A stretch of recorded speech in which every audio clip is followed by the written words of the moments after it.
in effect, they've got real cinema on the run, so to speak. It's very difficult for films of substance or attempted, how should I say? I don't want to use the word personal vision, but I have. It doesn't mean it's not entertaining, right?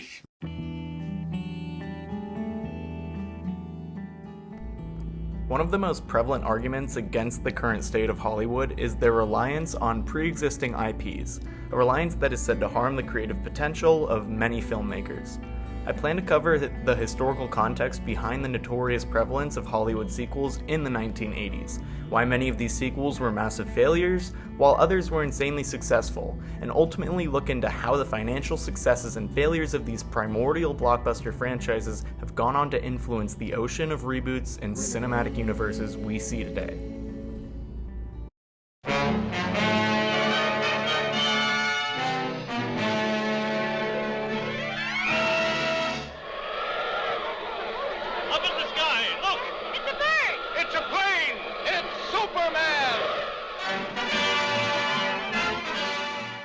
In the summer of 1981, the first blockbuster superhero sequel was released, Superman 2. Superman 2 experienced an infamously troubled production, as the original director Richard Donner was removed from the sequel while in the middle of shooting it. This was sparked by various creative feuds between Donner and the film's producers, one of which involved the producers removing Marlon Brando from the sequel after he sued the production. Unlike most sequels from this era, the first two Superman films were shot back-to-back, and Donner had actually shot 75% of the sequel before being replaced by Richard Lester. By the time of its release, Superman 2 had become the illegitimate love child of a creative director's singular vision and the overbearing meddling of a studio willing to put financial security over artistic decision-making.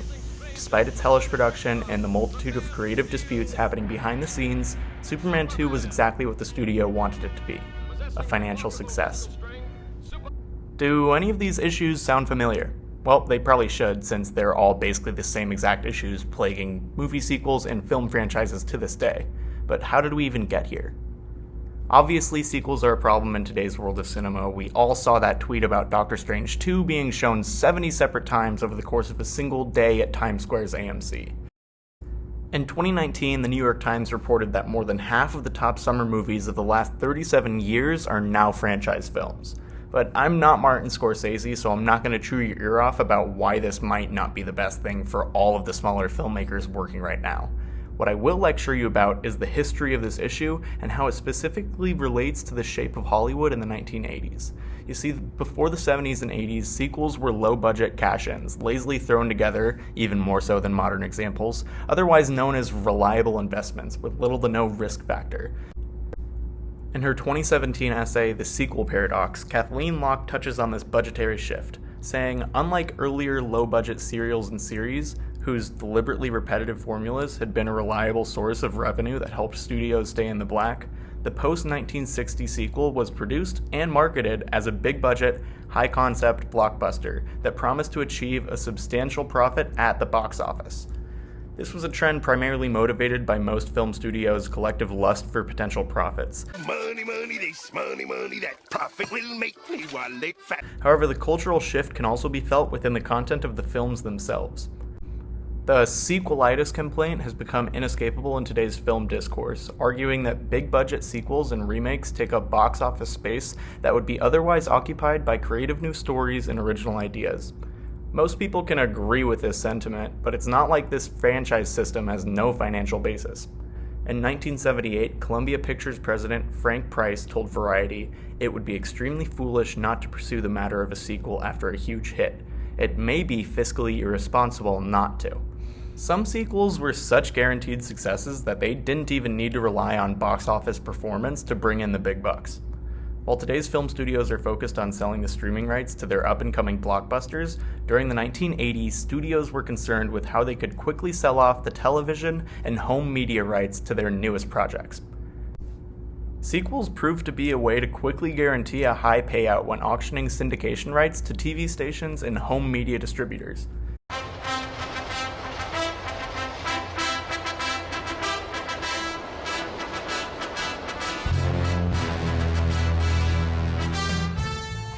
When the first Rocky came out, nobody was interested in buying the syndication rights for a low-budget sports drama headlined by an Italian with a speech impediment.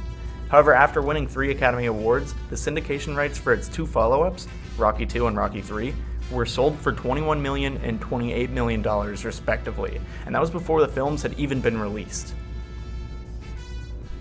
Sequels and their corresponding marketing campaigns were built from the bottom up as little more than money machines. Despite this, many filmmakers were still able to leave their creative footprints on the cash cow franchises that they worked on. I think it's time we discuss James Cameron. I don't think there's anyone who does sequels like Cameron. T2 Judgment Day redefines everything we knew about the original, while still revisiting iconic moments from the franchise. Aliens saw Cameron step in for Ridley Scott, taking the franchise away from the thriller horror of Scott's original and into a more action-adventure-oriented structure, all while maintaining the same tone and atmosphere of its predecessor. In fact, Cameron is currently filming 4 sequels to his insanely profitable 2009 film Avatar. Not like one after the other though, he is currently filming all of them, simultaneously, right now. What a madman. Not every filmmaker is so keen on sequels, however. Steven Spielberg's breakout hit, now referred to as the first blockbuster, was 1975's Jaws, a movie which spawned a series of awful sequels that Spielberg adamantly disdained, choosing to play no part in their development. In October of 1975, just 4 months after the release of the first Jaws film, Steven Spielberg told the San Francisco Film Festival that making a sequel to anything is just a cheap carny trick. He added that when producers reached out to him and asked him to direct Jaws 2, he didn't even give them the dignity of a response. Of course, Spielberg must have hit his head or something since then, because he would go on to direct some of the most prolific 80s sequels with his Indiana Jones trilogy, completely backpedaling his previous hatred for sequels. You were the chosen one! It was said that you would destroy this thing, not join them! Spielberg may have walked back on his younger sentiments, but his sequels, like Cameron's, were designed to challenge the sequel formula. Spielberg has said in the past that the danger in making a sequel is that you can never satisfy everyone. If you give people the same movie with different scenes, they say, "Why weren't you more original?"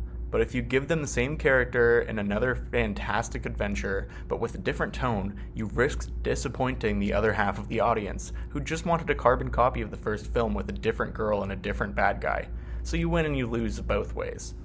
Spielberg was selling out, but he was doing so on his own terms. More importantly, unlike the grueling production of Jaws, Spielberg seemed to enjoy working on these films despite their repetitive nature. He even found time for his more artistic endeavors in between filming each Indiana Jones film, like making E.T. before Temple of Doom, and putting out both The Color Purple and Empire of the Sun before going back to shoot The Last Crusade. Spielberg ended the 1980s as one of the few directors to make it out of the franchise system not only alive but flourishing, which may be one of the reasons he is widely considered the father of 80s blockbusters. While Cameron and Spielberg may have been pumping out quality sequels, filmmakers working within the horror genre were catching a bit more heat for their lackluster franchises. As film scholar Stéphane Bachiera remarks, looking back on the decade, by the end of the 1980s, American horror seemed to be locked in a tiresome cycle of repetitive plots and endless sequels. While there is certainly merit to this critique, you have to realize that many of these 80s horror franchises provided the financial opportunity for later, much better projects to be made. New Line Cinema almost went out of business before a string of profitable sequels to 1984's A Nightmare on Elm Street gave them the support to keep the lights on.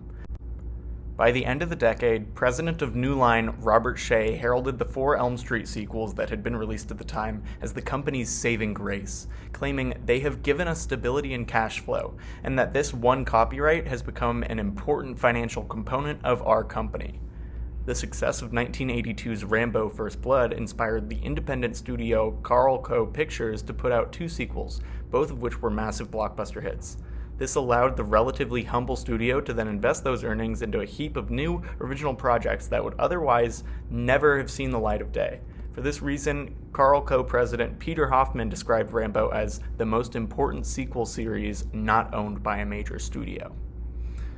A couple weeks ago, indie director Robert Eggers released his first blockbuster epic, The Northman. Despite great reviews and a stellar cast, The Northman was unable to find its audience and ultimately underperformed, overshadowed by the new release of that Doctor Strange movie.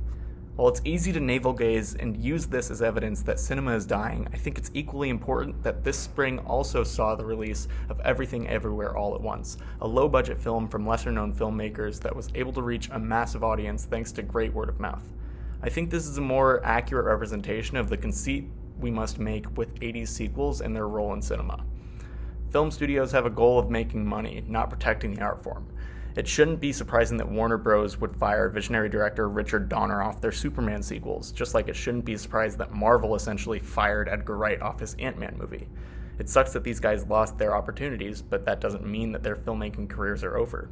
Donner went on to direct The Goonies, and Wright went on to direct Baby Driver, some of their best films, and projects that gave them a level of control that they would have never had on the sets of a superhero movie. I know lots of people who love the MCU but will agree with Scorsese, and I know lots of people who love Scorsese but still see every Marvel movie. I will be interested to see how 80s cinema mirrors the shape of filmmaking going forward, but for now, I think we can agree on one thing. Steven Spielberg is a total hypocrite. And you told some of the biggest lies that I've ever